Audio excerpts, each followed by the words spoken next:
ڕێگای چەمە ڕووڤیا ئەمڕۆ لەلایەن بەڕێوەبەرایەتی گشتی ڕێگەوبانی دهۆک و قایمقامێتی قەزای بەردەڕۆژ و چەندین بەرپرسی حکومی تر کرێەوە. کردنەوەی ئەم ڕێگایەش دەبێتە هۆی کەمکردنەوەی ڕووداوەکانی هاتوچۆ لەسەر ڕێگەی بەردەڕەش کەلک.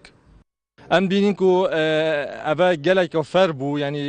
wek bedîlek bû rêka kelek berderaş ku gelek rîdan lê çêdibin û yanî qerebalixeka car zor yal ser me fer dît ku ev yanî rêke yani bête vekirin me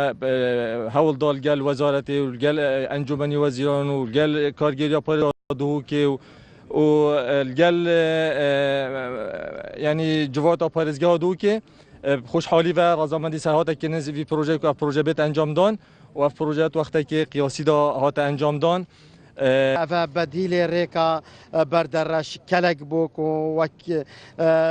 راگهاندنیت گوت و ریکا مرنیا فعلا ریکا مرنیا بچ کو رود ریدان دلتازین گلک الویریک چید بون پشتی ریوبر ما هزر لیکری کو بدیل بتنی مع بدیل هانه دید کو ریکا کا بر وقت ام درست بکن او پراهنه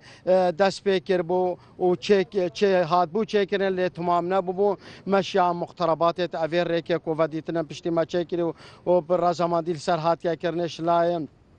انجمنی وزیران و کوب گوشم 488 میلیون دینار مشیا دست به کار کر راستا خو یعنی تنفیذ مباشر ام بکن مشیا کار 8 هیوا ام 2 هیوا بکن و پروژه هات ام جاندام الحمدلله.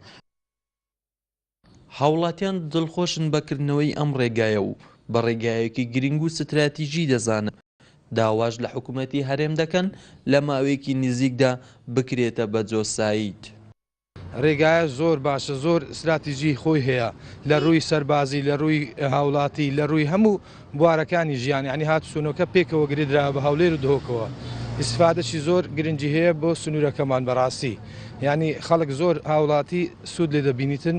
لە هەموو جۆرەکەوە. ینی ئێستا زۆر خڕۆشی زۆر بەو ڕێکایەدا هەیە، بەس بەڵام پێویستیمان لە حکوومەتی هەرێمی کوردستان ئەوەیە هەتا بکرێت بە دوو سایت. زۆری ڕووداوەتە تەزێنەکانی سەر ڕێگەی بەردەڕەش کەلک بەڕێوەبەراتی ڕێگەوبانی دهۆک ناسار کرا ڕێگەی ڕوڤیە چەما بکاتەوە و ئەمەش بۆ کەمکردنەوەی ڕووداوەکانی هاتوچۆ لەسەر ڕێگەی بەردەڕەش کەلک. محەممەد جەلیل، کەناڵی بادیناسات، گوندی چەما، سەر بە نەحیەی ڕوڤیا.